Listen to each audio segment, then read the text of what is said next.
On sale for $116. They have sold over 1,200 of them since 2020 for a total of $143,000, and that's at the sale price, and they're still getting sales today.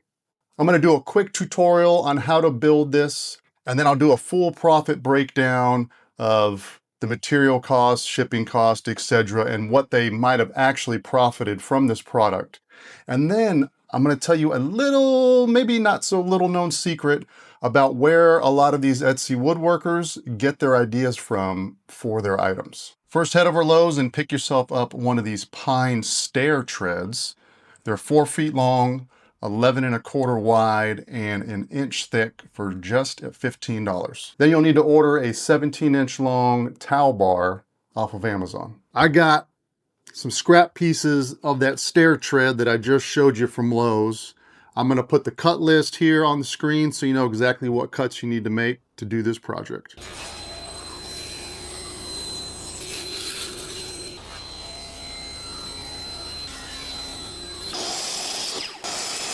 All right, let's see what we got. Let's see how close this is. This is the backboard piece, which is 9 by 17.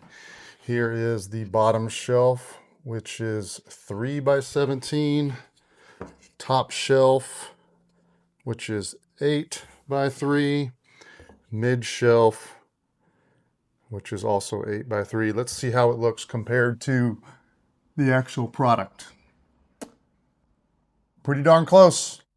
All right, we're gonna get her sanded up, and then we will attach these. All right, a couple of methods to attach these shelves to the backing plate. We can glue and just clamp. We can glue and put nails through the back, which is what I'm gonna do, which is kind of the easy cheater method with my 15 gauge finish nailer. Or you can glue, clamp, and put screws through the back. You could probably do pocket hole screws, but then you got to worry about those holes, so I would just do nails or screws through the back. I'm going to put this here for now with no glue on it, just as a support.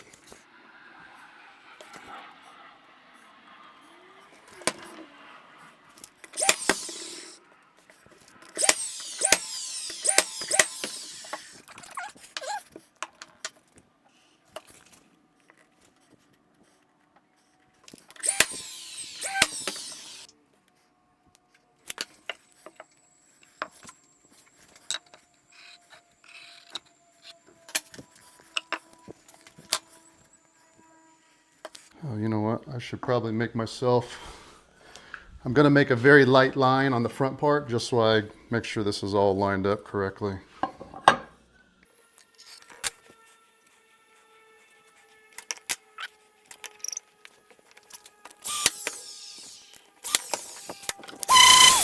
Okay, my friends, look, that is it. That is it. Let's see how it looks compared to the actual one.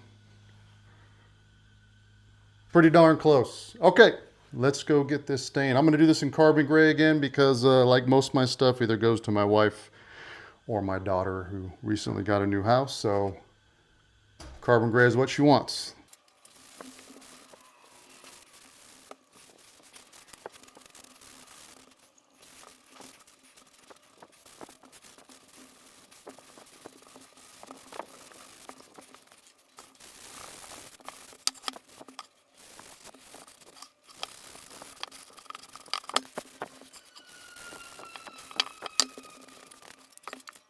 All right, last thing we have to do is attach the towel bar to the bottom.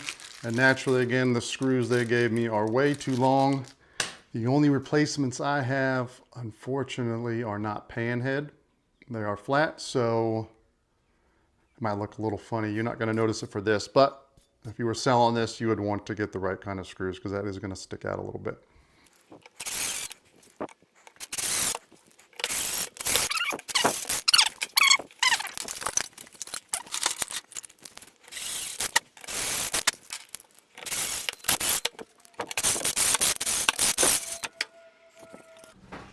All right, there you go. Save yourself, you know, like $95.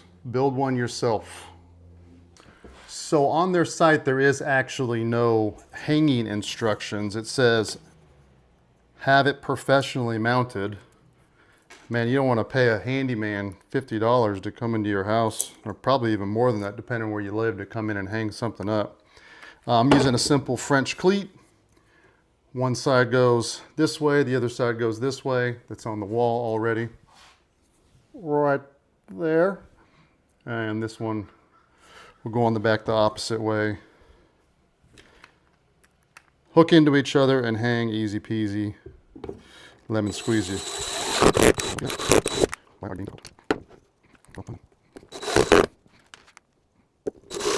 What's nice about these is you also don't have to drill through the front part to put, you know, create those unsightly screws. These will make it stick out of the wall just about 1/4 of an inch. And that's why I like to use these little rubber feet. These are like, they're called rubber feet. They're made for like cutting boards and whatnot. And you just put one down in each corner and then it'll sit straight on the wall.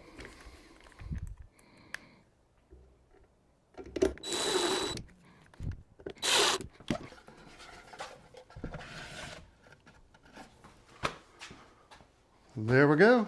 Can we zoom in on that? No.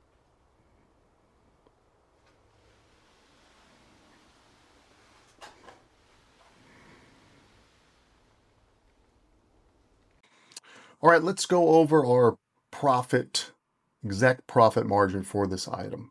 I'm going to calculate it at the sale price of $116 and the standard price of $166. So we pick up a piece of this wood at Lowe's for $15. We're going to pick up this towel bar at Amazon for $10. This is a small item, so with a $2 to $3 shipping box, I'm going to estimate shipping and handling total at $15. And of course, the Etsy fees at 9.5% will be $11. That is a total of $51 in materials and shipping. We'll subtract that from the $116. That is $65 profit from this item that, as you just watched, took me 20 minutes to make. And at 1,230 sold, that is $79,000 profit over the course since 2020.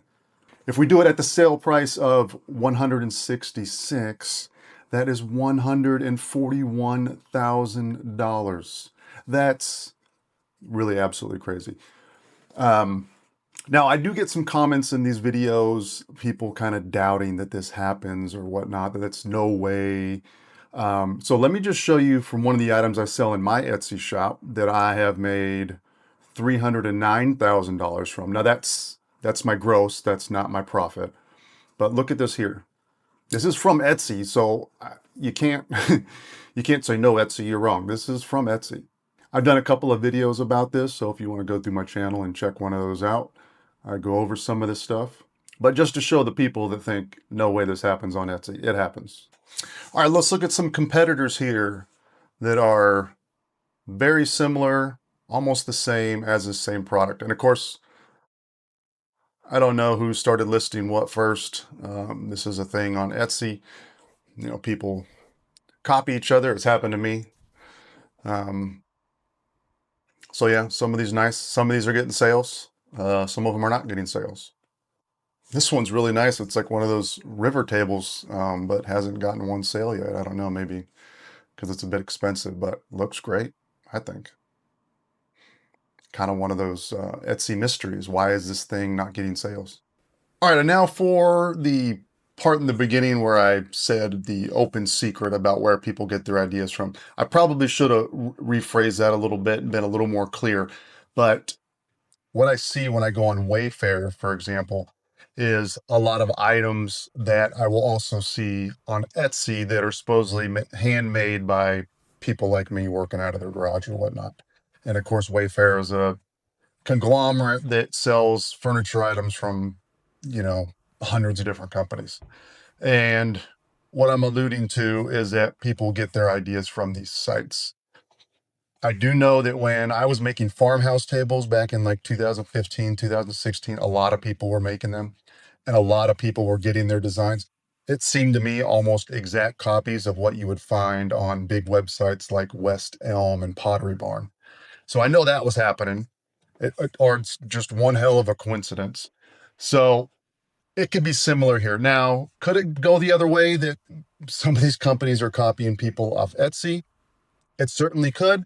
I can actually prove that because I had an item that actually the one I just showed you that made the 309,000, that was copied by a couple, not just one, a couple of Chinese companies that sell that on Amazon. Here's a picture. I have no idea how they sell it for the price either. It blows my mind. Must be made out of cardboard. I don't know. So maybe it's a back and forth, but these websites can give you some inspiration if you could take some of these items and change them. I've been on there browsing and I will see items that are almost just, the exact same design. So anyhow, just food for thought, just something to throw that out there for a little woodworking education. Maybe while you're wondering how do these people come up with these designs and whatnot.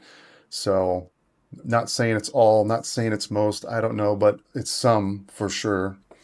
That's, I guess that's just the way that goes. So, anyhow, if you enjoyed this video, YouTube's going to say one of these videos here is going to be great for you to watch next. So, click on that and check it out. Thank you for watching. We'll see you on the next video.